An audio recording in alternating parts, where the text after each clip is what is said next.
Welcome to the Health Feeds Performance podcast, where we believe that whole body nourishment is a requisite for athletic success. I'm your host, Ian Craig from the Centre for Integrative Sports Nutrition, and today I'll be talking to strength and conditioning coach Paul Ehren and phytonutrient specialist Alex Kirchin. As an athlete, coach, and practitioner myself, I grew up in an era where coaching theories valued factors such as progressive overload, periodization, and also the importance of a rest day. But nowadays, the extreme pressure that people put on themselves to supposedly be more healthy and to push the boundaries of human performance, it just blows my mind. But how much can and how much should the body be expected to cope with? To survive or to thrive? That's one of the questions I'm going to be asking Paul and Alex now. So, hi gentlemen, and thanks for joining me. I think this is going to be a cracking discussion, really interesting. Paul, I want to start with you. Please, can you tell everyone a little bit about yourself and also what on earth the Goldilocks principle actually is? Okay, thanks very much indeed, Ian, and good evening to everyone who's joining us. In a nutshell, after a career in the city, I started my own personal training company about 25 years ago now, which still runs at roughly the same time. And I'm talking now when I was just about 40 years of age. So I started everything quite late. I started to compete. I'd always trained. I'd been a judo player. I'd always trained with weights. But at about that time, so going back about 25 years, I started to get more in the competitive side of bodybuilding. And I've been fortunate enough to win a British title. I've been second and third on a few occasions. I've won a bunch of regional titles, and I've competed abroad. So I'm not the best genetics. I think I've made the most of what I had. The interesting part of all of this, I think, from the point of view of the conversation today, is that when I first came into all of this, I was very much steeped in bro science. Everything happened from a gym perspective. And it's really over the last 10 years, I have to say, with a lot with Ian's help, with the like of Pete Williams, the functional medicine practitioner, I've really immersed myself in the science. And I've now got that mix between the two. And I think what we're talking about tonight is a perfect example of science meeting sort of psychology. And as we go through this, we'll explore these various themes.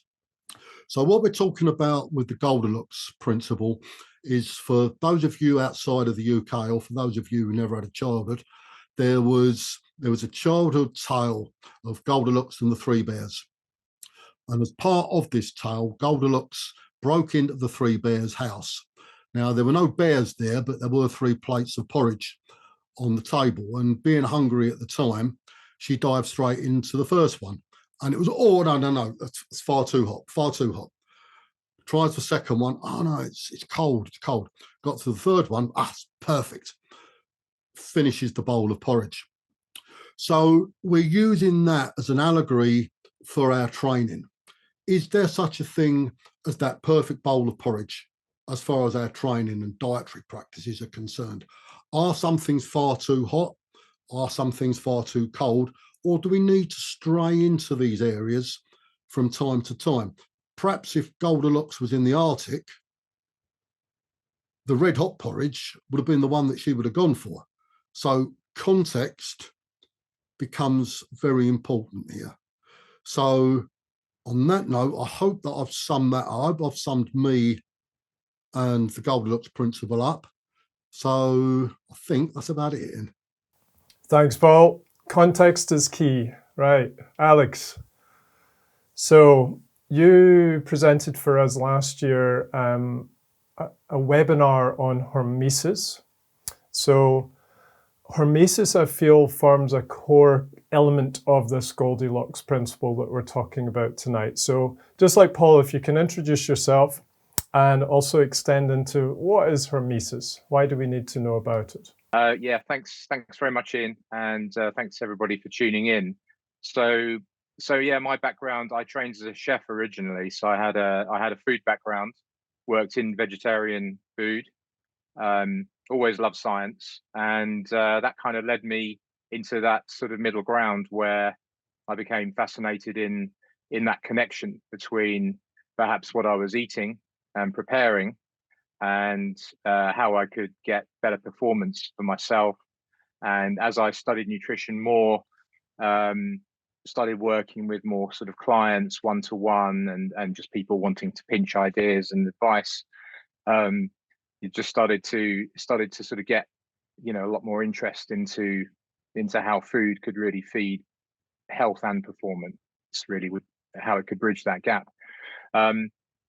Through my work in nutrition within industry, working for various food supplement companies, prestigious companies over the years, I sort of gained interest in phytonutrients, obviously the vitamins and the minerals, and the questions around protein intake and fatty acids and these things were of huge interest. But I was drawn into this area about phytonutrients and what it was that they could achieve, and some of the people that I was listening to and reading, Mark Hyman, Dr. Jeffrey Bland, who I know Ian's quite a fan of, they were making a lot of noise about the importance of phytonutrients and how they could perhaps be missing links in our health and wellness, and they may, you know, maybe a key to unlock issues and the essence of longevity, essentially.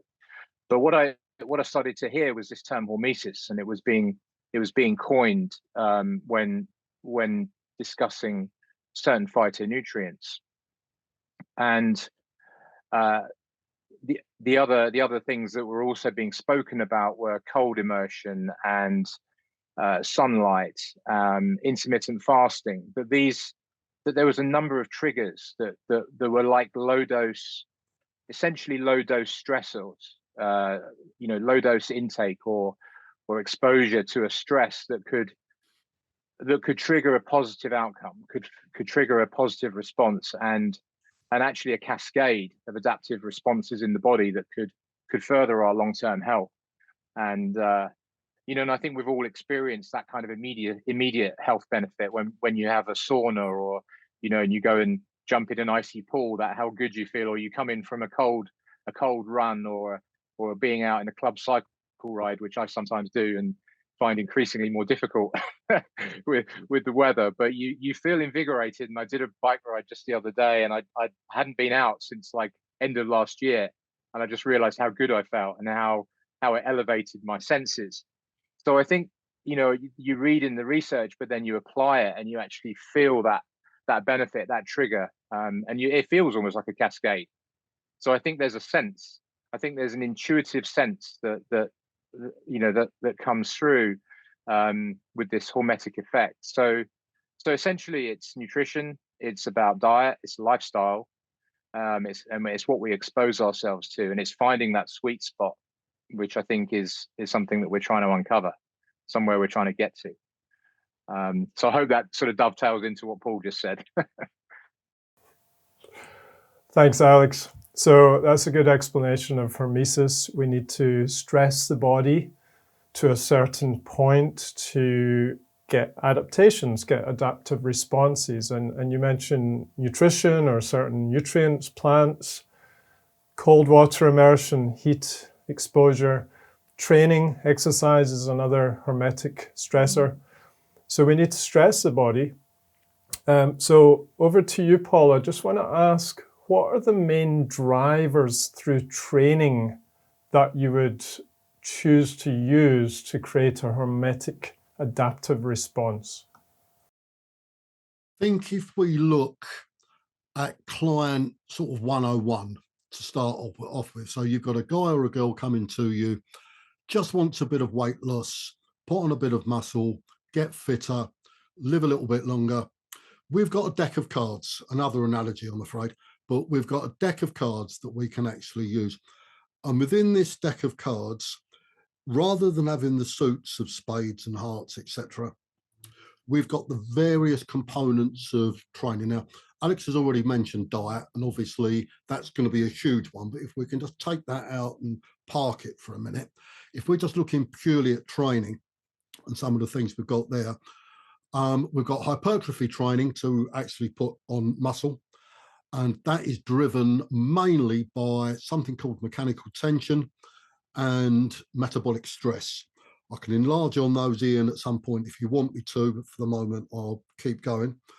So we're looking at putting on muscle with the hypertrophy. Cardiovascular work is always going to be very important. And I would look there again at two component parts, and that would be VO2 max and then this so-called zone 2 training. And again, if you want me to go any further into zone 2, then I will. Together with that, stability, speed or plyometrics, flexibility and skill work.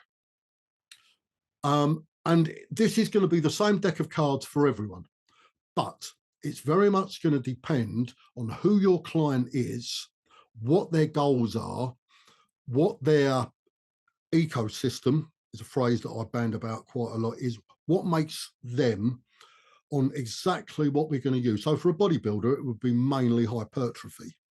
For an endurance athlete, obviously it would be mainly CV, but all of these other things will actually come in. So we've got this deck of cards that we play with these various component parts, but the most important thing, which I know Ian is very big at, we've mentioned context already, but you've got to know your client, and applying these to your client to meet their goals and their life circumstance are going to be that's the way that you've got to push this forward. And it's going to vary hugely, as we will explore as we go on. Those bowls of porridge are going to really differ between the various people concerned. Is that okay, Ian, or would you like me to expand on any of those points? I think it would be good to expand. Let's stay with hypertrophy, because there's a huge element there. You went across endurance, flexibility, mobility, speed, power, strength. Let's stay within hypertrophy. Do you want to just add another kind of layer of thinking as a strength and conditioning specialist? What elements would you work with one of your athletes? Depending on exactly what the athlete is actually looking for, we've obviously got various modes of operation within resistance training.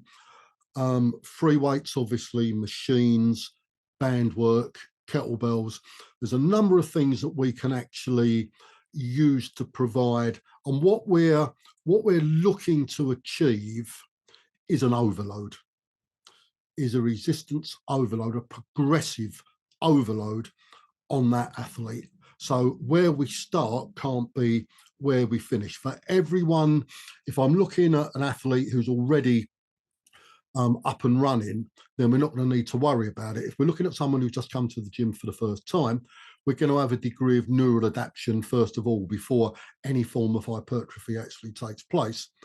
But we've got to construct a program based on, as I was saying, mechanical tension, which is basically picking up a heavy weight or a weight that is heavy for you, and metabolic stress, which revolves around the number of reps and the rest period that we're actually using, and gradually trying to push this person on a progressive training regime, but keeping it manageable for them. So we're trying to draw the balance on this of pushing this person forward by using the number of reps, by using the number of sets, the number of times they train a week, and the number of other variables that we've got, but try not to push them too far. I'm sure we've either been in the circumstance ourselves, or we've seen someone in the gym who picks a weight up, goes hell for leather their first couple of sets, and then for the next 3 days can't move.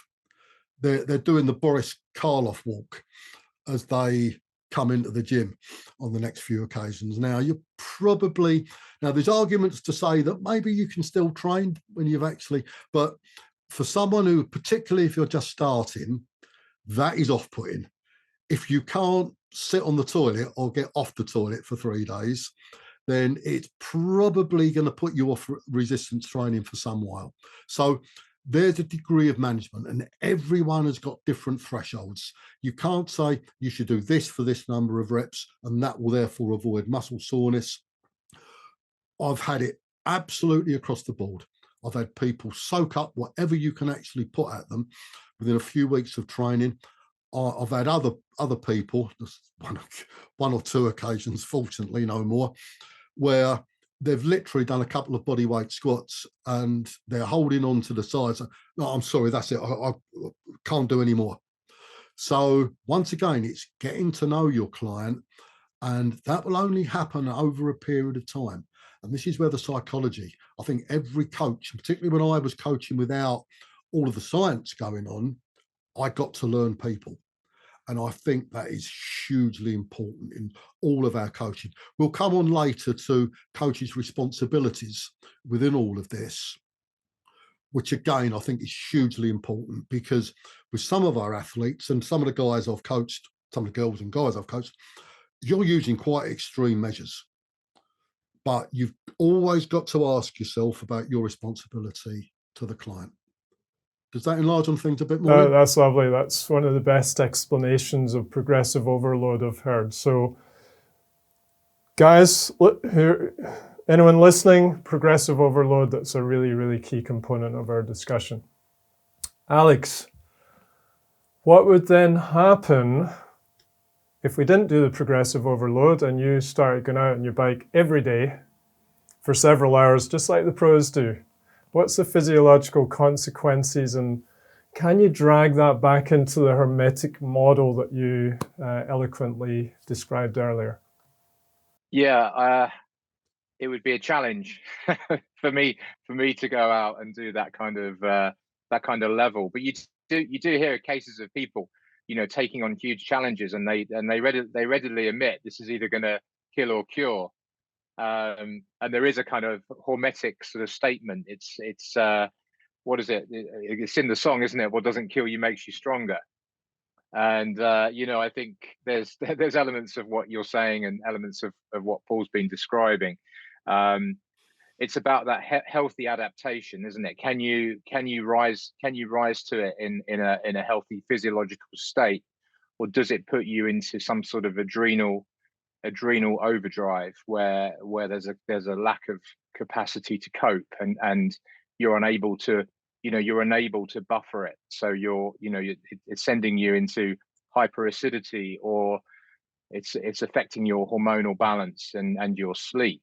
So I think there's a sort of physiological response, and you've got to be mindful and looking for signals and cues as to how are you really coping with it. And like Paul says, it's about recognizing the signals, and for the individual, for the athlete to recognize those signals and be to a degree intuitive. They need to be informed of what to look out for, but there's also an internal sensing of what feels what feels right.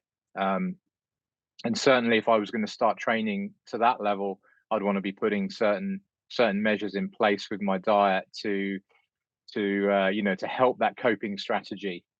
I guess you can only go so far, but I would probably I'd probably be looking to support myself to help my body achieve homeostasis within that progressive state. Do you want to mention allostasis as well? Because you were talking about stress, adrenal stress, and pushing the boundaries beyond sort of normal, let's say, hormetic adaptive capabilities. What happens when we're in a high allostatic load, or what actually is allostatic load? Yeah, I guess you're looking at the cumulative load of life, not just the physical stress, but also the overall demands coming throughout your life that can create that allostatic load. So your body's trying to achieve that balance. And I think that's where cracks can appear. You can get this adrenal struggle. You're getting hyper secretion of hormones, and yeah, like I say, that's your body really, really struggling to adapt to changes that you're encountering. So I think you have to be mindful to that. And of course, the adaptation will occur, but we just got to be careful that doesn't start to affect our nervous system. For example, we can get into issues with that ability to maintain normal nervous system functioning. You want to really be careful with that. Thanks, Alex. So you started kind of going into physiological maladaptation. So we talk a lot about adrenal dysfunction nowadays. You've got thyroid dysfunction, you've got sex hormone imbalance, you get pituitary. I've even worked with a triathlete who ended up with a pituitary tumor. And then the nervous system, with all the heart rate variability devices, we are talking more about nervous system, sympathetic, parasympathetic balance as well. So I think we'll all agree that most people are sitting too much in a sympathetic dominant state nowadays. So you can't just keep doing more and more and expect the adaptations to keep coming. Just one thing I'd add as well, Ian, and you're probably leading towards that, is the effect on cellular metabolism and through to mitochondrial function. So through potentially overtraining, obviously you've got that risk of conditions that relate to mitochondrial insufficiency or genomic instability if you take it a step further.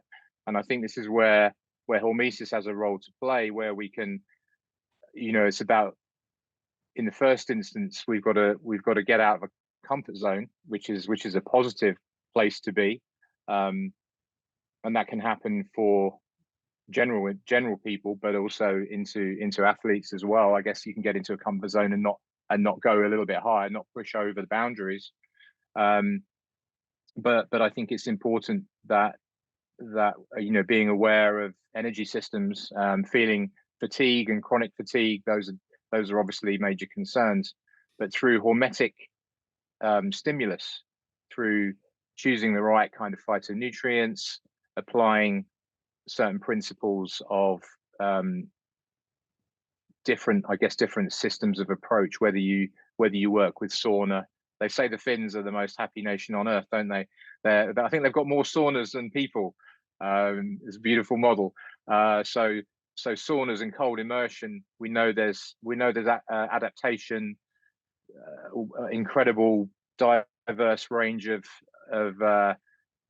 cascade of pathways being activated, including things like NRF2, some of the life extension genes, the sirtuins, and these are all really important. So if we get the activation, that's really key. But if we moving to the other side, the other end of the spectrum, and we're in risk of causing mitochondrial disturbance and imbalance, that's the flip side. That's the other side of the coin. So there we come back to the porridge, the bowls of porridge. Thanks, Alex. I'm glad you brought up mitochondria. It's one of my favorite topics. So I know. You got all those nice drivers of mitochondrial biogenesis and mitochondrial quality. But on the flip side, if you overdo it, you can disturb mitochondrial equilibrium because they're very delicate organelles. And we have what's called the cell danger response now that is publicized. I'll leave it there. If that could be a whole other podcast on mitochondria, which we could consider at some point. I'll switch back to Paul and we'll stay on the exercise front.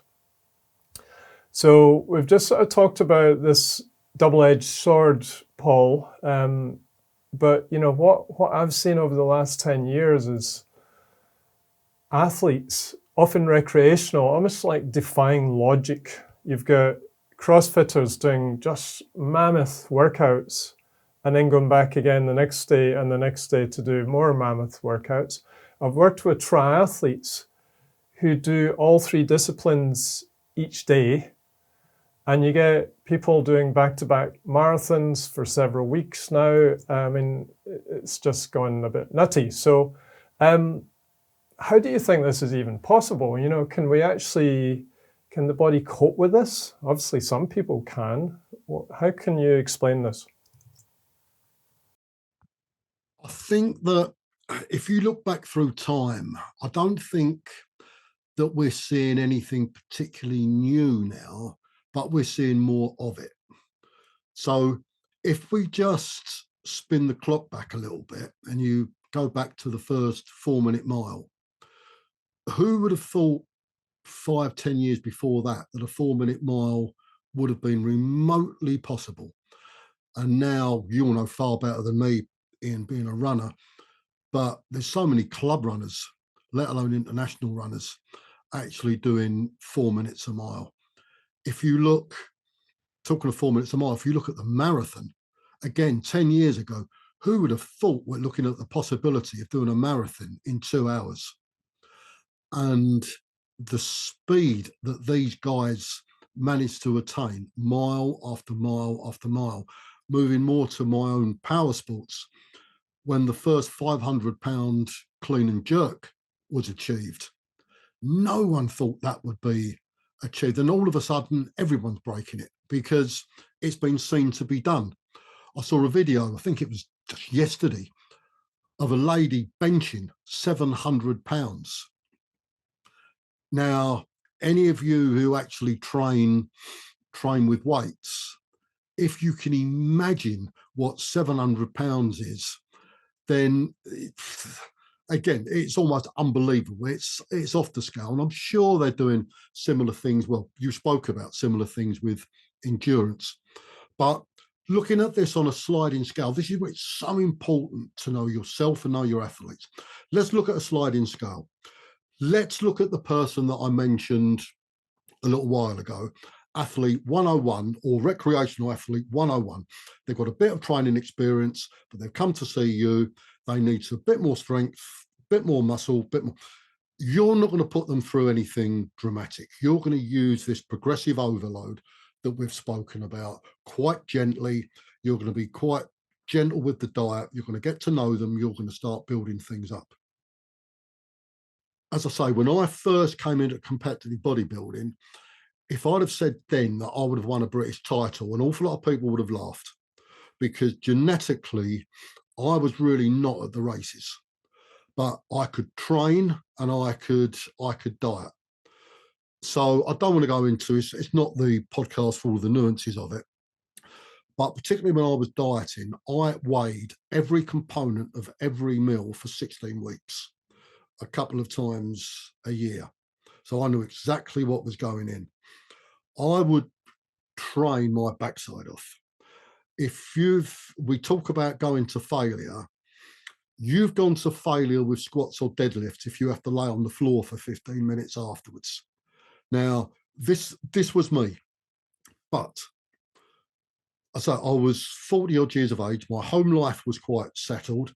I've never been well off, but we weren't desperate for money. So we've spoken about allostatic load. All of my load was coming from, the vast majority of my load was coming from training stresses, which left stress. I think it's something we're going to touch on later, but again, another analogy I use is the allostatic bath, which gradually fills up with all the various stresses we've got going on. And if you've got a lot of stresses coming from outside, it doesn't leave an awful lot of room for your training. So that was me. Wind forward from that to a guy called David Goggins. Now, I don't know how many of you know Goggins. If you don't, do yourself a favor, just Google him up, just for the entertainment factor, if nothing else. Goggins is a lunatic. He's either going to kill himself or he's going to kill someone at sort of some point, because extreme doesn't go anywhere near it. But as I was saying to Ian before we actually went live, you've got to know the man. David Goggins was a self-confessed 300-pound sloth. He was educationally subnormal and he was abused as a child. But his dream was to get into the Navy SEALs, and he achieved that. The only way that he could achieve that is by what the Navy SEALs call embracing the suck. So anything that hurts and hurts a lot, you've got to get used to it. You've got to, it's the suck it up buttercup type approach, which is fine, but, and somewhere along the line on all of this, if you push too far, you've got to pay the piper. I'm sitting here, and as I say, I went to that extremes, to achieve what I achieved, but I'm going to open my soul up to you guys. I like the attention that it actually gave me as well. I liked strangers coming up to me on holiday and taking pictures of me.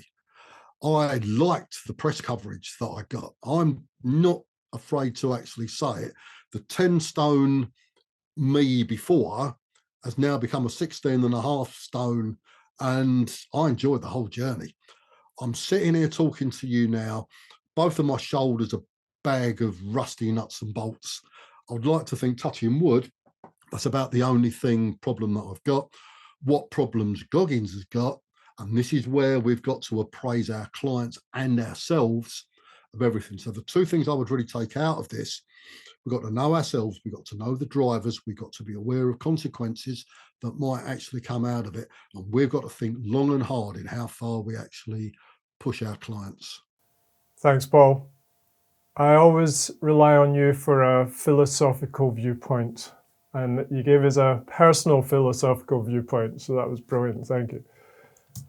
So let's consider that we do have a high human potential, like Paul has talked to us about, and that might come from survival instincts and genetics of the past, because if it wasn't trying to prep for a bodybuilding competition in the past, it would have been just trying to get through the winter, which could be quite extreme in itself. But surely each of us have a limit, a personal limit, and that will be based on genetics, of course, because not everyone could get onto a British title for bodybuilding. I don't think my frame could quite achieve that. But those life circumstances that Paul talked about, I think that's really important. Psychology, hopefully you pulled from Paul there that there's a huge psychology going into everything about this, especially with his example of David Goggins. And then the food that we eat. So Alex, do you want to sort of start expanding into how we support ourselves and give ourselves the best chance of success? Yeah, I think just a little story, I suppose, on one of the nutrients when we look at it from a hormetic standpoint. One that came on my radar some years ago was this term, the French paradox. I don't know if you remember the story. How is it that the French, with their obesity, heart disease risk, and cancer, and so on, how is it that they eat all these fatty foods and sugar and everything else, and that they remain somehow healthy and one of the healthiest in Europe. And one of the theories was around this French paradox was around one of the components, something in wine. So I mean, if we finish this evening on a glass of wine, I think we've achieved our objective.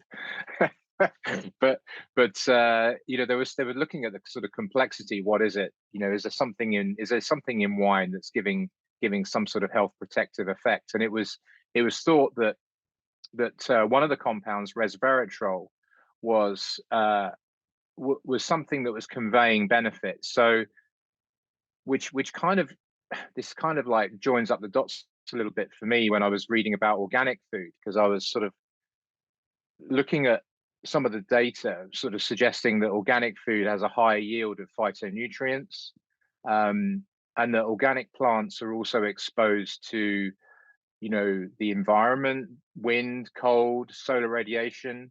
So they're achieving and they're getting this resistance, if you like. They're having to build resistance in the face of adversity. So they're having to produce, as a result, more phytochemicals as a defensive response.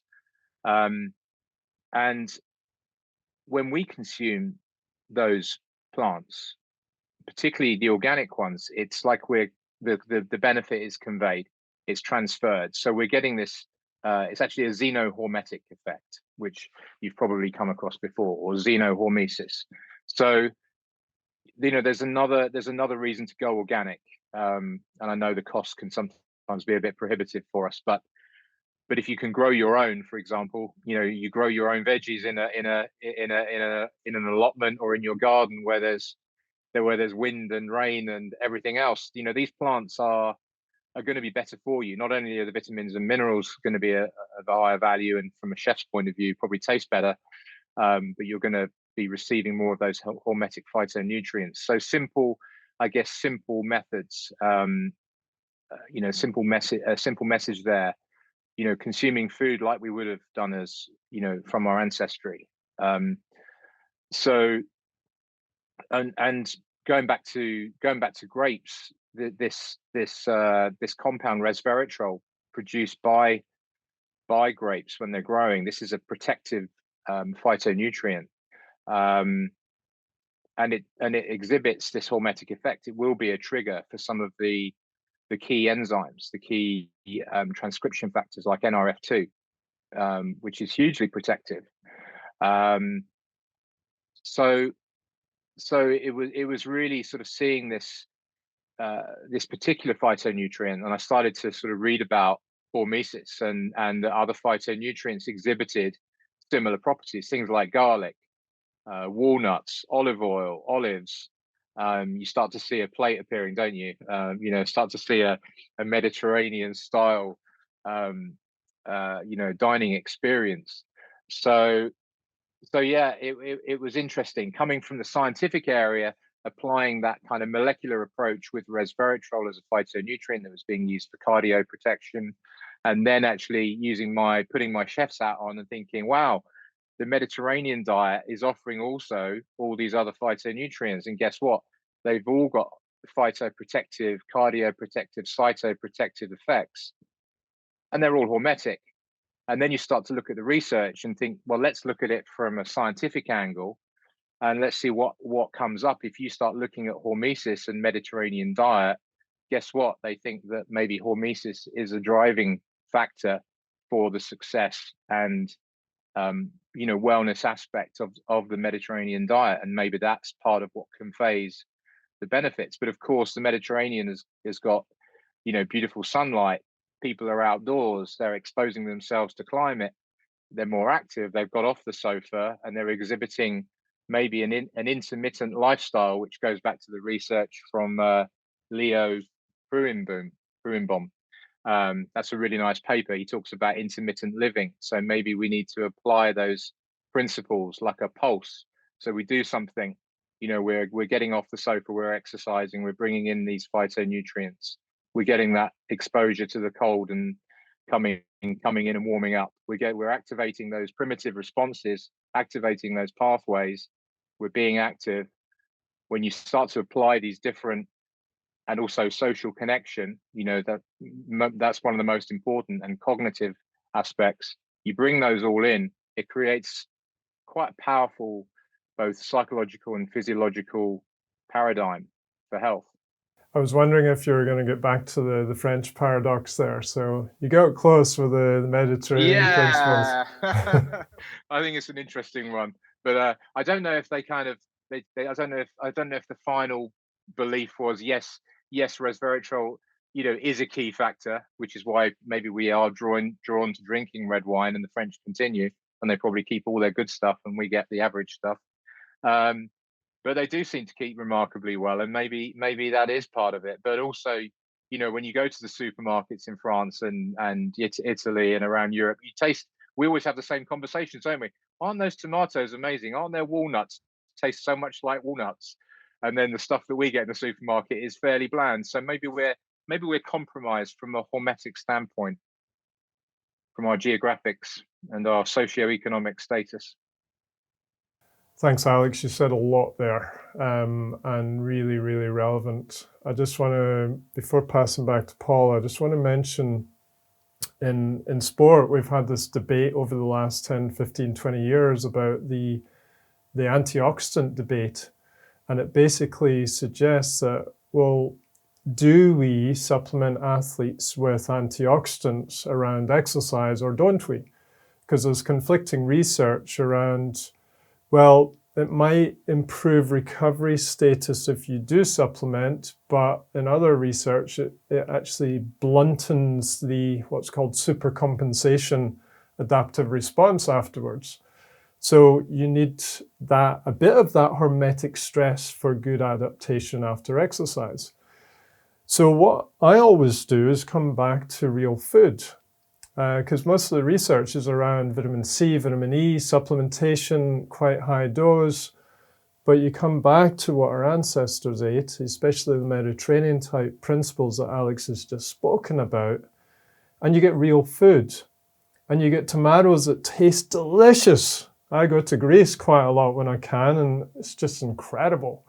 And even you get the most expensive tomatoes in the best supermarket in the UK, and they taste nothing like the same. So yeah, I think you've got a massive point there. And if you go food first approach, do the very best that you can. So yeah, I think all athletes should be growing their own allotments. So that would be the answer there. But they might be a bit too busy in some cases. Okay, so Paul, I want to go back to you and talk about balance. Come back to the Goldilocks principle.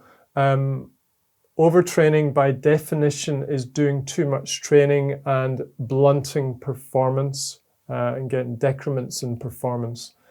But we've also been talking about life loads, life circumstances. They need to go into the bath that you described, and they can weigh down our system. So how do we figure out our own personal Goldilocks zone? Or if we're working with a client, how do we work out where their zone is? Where's the medium-sized porridge? Just to pick up on something that Alex said, I had a very interesting take on the French paradox the other day. And it was at the point where everything was low fat, low fat, low fat. And then someone told the researchers, what about the French? They're stuffing foie gras down at an alarming rate. And look at their incidence of heart disease. Then, what can we do about this? Oh no, let's call it a paradox. Whereas in actual fact, good quality saturated fat might not be quite as bad for us as what they were first trying to make out. As I say, it was an interesting, it was a little bit by the by. Yeah, I think it's important. I think the most important thing that we can do with ourselves and our clients, because certainly the people that I work with, if they're pushing into overtraining, overreaching, whatever you want to describe it as, then they're not looking at getting biomarkers actually completed. It would be possible if you're working at the top end of sport that you could get bloods done, you could look at heart rate variability, you could look at sleep patterns, or sleep patterns we can talk about. But when you come down and you're dealing with effectively the grassroots, which is most athletes at the end of the day, most recreational athletes and an awful lot of elite athletes as well, and yourself, I think you've either got to talk to your athlete or you've got to listen to yourself as well. And the two big things that I always use on myself and the people that I look after is performance. And I think this is something that you mentioned either when you first started off or on some of the notes, Ian, that if performance is not pushing forwards, you're probably doing something wrong. And that may well be an element of overtraining. It's okay to push, but if you're not getting the results that you want to, then you need to reassess what you're actually doing, because this particular training load that you're putting yourself under may well not be right for you. So let's draw back a little bit, take a breath, and go again. So performance is one thing that I would look at. And then it's simply taking a few minutes. The first thing that I will ask my clients when I actually see them, regardless of who they are, what they are, when I first see my clients, I'll ask them two things. How are you? How are you feeling? And then, are you happy? And those, by getting an answer, again, just ask the questions. That takes no time at all. But the answer you get back is going to be very, very insightful. And if you've got an athlete warming up, they might be on the treadmill for 5 minutes, they might be doing whatever.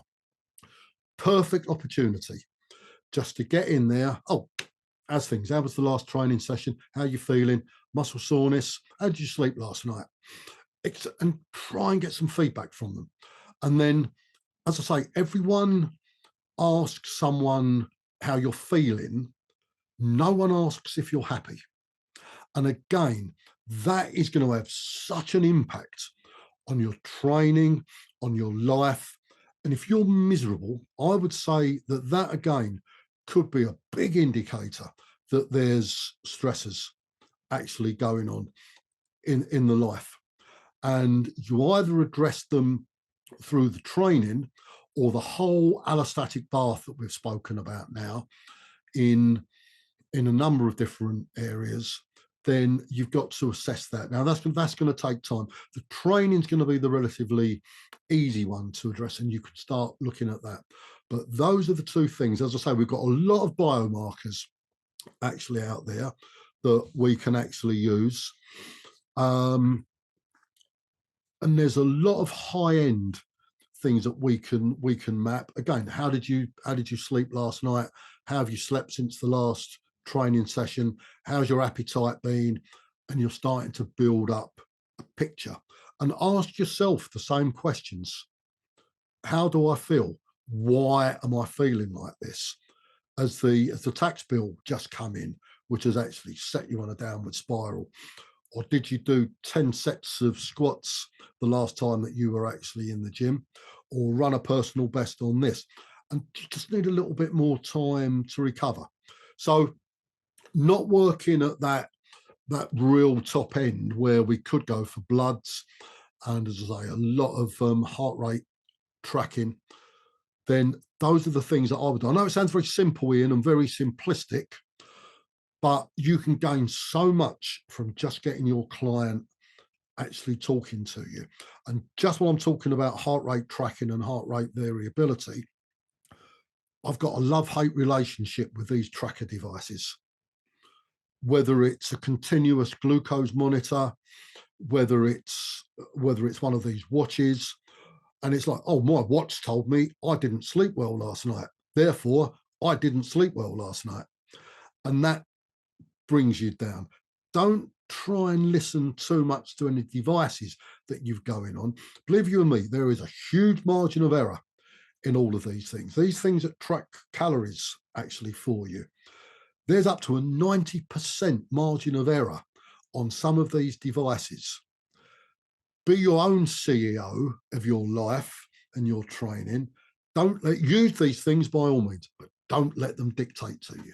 That's powerful, and I want to just sort of mirror that actually. I moved to South Africa in 2008, and as I was starting to build up my nutrition clinic, I was taking on coaching clients. So worked with cyclists, runners, triathletes. And I was working through Training Peaks, which is a really nice online platform. But I was getting into this pattern where I was doing a monthly coaching and they were uploading their data. It's all about data and their Garmin watches and so on. And we were getting a lot of heart rate data, miles or kilometers. You get the ones that had the power meters, you get some power data. I eventually gave it up because I didn't like that model. It was a kind of a low-cost model where I was watching their data and responding with updating their programs. Nowadays, I have gone back to a bit of coaching, but I insist that I meet the person on Zoom once a month and have a good heart-to-heart discussion. And then I'm also looking for weekly updates via email so I can understand. So absolutely following up what Paul just said, to be a coach, it's not about just looking at data. That's part of a picture. That's objective information. Subjective information is that, how are you? And I love the happiness thing. I remember years ago when I was in the middle of a winter season, I just realized I was getting this SAD, the seasonal affective disorder. When I was training really, really hard, I'm like, this isn't right. Exercise is meant to make you not depressed. But that was an indication I was overcooking it. Okay, so let's just switch over a wee bit and look at some of the other supportive practices. Alex, you talked a lot about nutrition and going back to the Mediterranean principle, which I loved. Within that, you've got the phytonutrients, and you can dig down a wee bit and go into polyphenols and all the different types of polyphenols, which are basically anything from nature that's got lots of color. What about other things? You've sort of touched on cold water exposure. There's also like detox practices, fasting, that sort of stuff. Now, whenever an athlete or another practitioner asks me, should an athlete be doing things like that while they're in heavy training, I mostly say no. But Alex, you talked about this kind of periodization principle of hormetic practices. So rather than doing it all the time, and I've seen countless people get into this allostatic load by doing this intermittent fasting, fasted sessions for too long. But I loved your view there of, well, let's do an intermittent approach. Use the word intermittent and periodize some of these strategies. Can you just take us a wee bit further with that point? Yeah, it was some research that I saw that was talking about this intermittent living, and this would be like a 7 to 10 day sort of process where they would introduce things like intermittent fasting and sauna, some of these processes, some of these more lifestyle based approaches, but obviously the phytonutrients, the dietary element has to come into that as well. You mentioned polyphenols. Yeah, it is about color. You're absolutely right. It's the things that I would want to see, in the diet, and this comes back to, I suppose, the standard nutrition kind of processes, looking things like the berries, the cherries, the dark greens, the reds, like you say, the pigments, those polyphenols, making sure that those come in within the context of an athlete's diet. I think you've got the numbers, you have the grams, you have the sort of kilograms, grams per kilogram, if you like, of protein, and working on percentages of macros. But within that, you want to make sure you've got that color and that variety and that complexity. I think if I was to have a sort of takeaway, I think complexity, we're moving into that sort of age. The things being spoken about now, things like nutritional dark matter, the things that we don't even know what they do. There are compounds that are influencing the microbiome, and the polyphenols have that influence as well. So if we're talking about, rather than structuring a detoxification program, what about looking at about an approach that deals with the microbiome? And that can be from dealing with anxiety, from Paul's point, which can directly influence your microbiome, through to dietary strategies where you're bringing in, an abundance of color and an array of phytochemicals, preferably cooked in a nice way, with plenty of raw food and cooked in the best possible way to preserve the micronutrients and the color. So I think those are some of the things I would suggest. But also, rather than and adding to that detox angle, if you're activating through things like intermittent fasting at a level that isn't influencing your allostatic load, that is is comfortable, that is progressive, and is making you feel good rather than making you feel stressed. You can also achieve that through some of the nutritional means. If you're activating some of the pathways like NRF2, which is like a master switch, which is actually activating both your internal detoxification pathways and your antioxidant system. So you're basically regulating your redox balance and your endogenous detoxification processes. So rather than seeking a detoxification program, if you're bringing in the right foods and the right colors and providing that complexity, you're enabling your body to constantly signal and process this array of phytochemicals and allow your body to naturally find an oxidative state.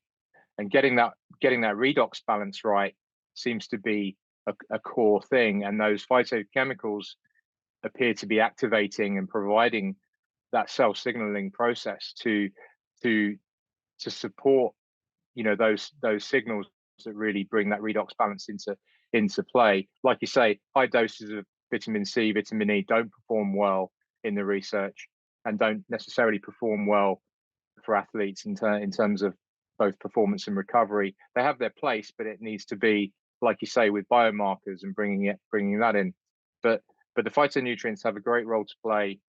Those colorful compounds, the resveratrols, the carotenoids, the garlic, the cysteine molecules, the brassica family, hugely powerful. Bringing in some of the compounds that are in the brassicas. They're activating phase 1, phase 2 in the liver, and they're going beyond that into that, what I say, dark nutritional matter. And I know Jeffrey Bland's talked about some of this, and this is kind of like a field that's going into sort of like quantum realm. So yeah, if you're into physics and that connection with biology, there was a paper I shared with you I think a while ago. I'm trying to remember the title of it, but I think it was the quantum mitochondria, and it was one of the papers that you have got to sort of build yourself up to. Take a big deep breath and dive in, and it's a hormetic process because it's going to cognitively challenge you at every level. And that really gives you that sort of thought of perhaps how we can influence health through many different avenues, and particularly through lifestyle, diet, exercise, and how that might have a hormetic stimulus to help regain our health and maybe help us perform better. Wow. I think we got a really good picture of your bit of a whistle stop there.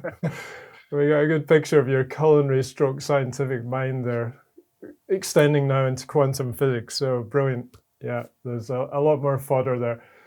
Okay, so we need to sort of wrap it up now. And Paul, if anyone wants to connect with you, where do they find you? You got a website or social media that you like using?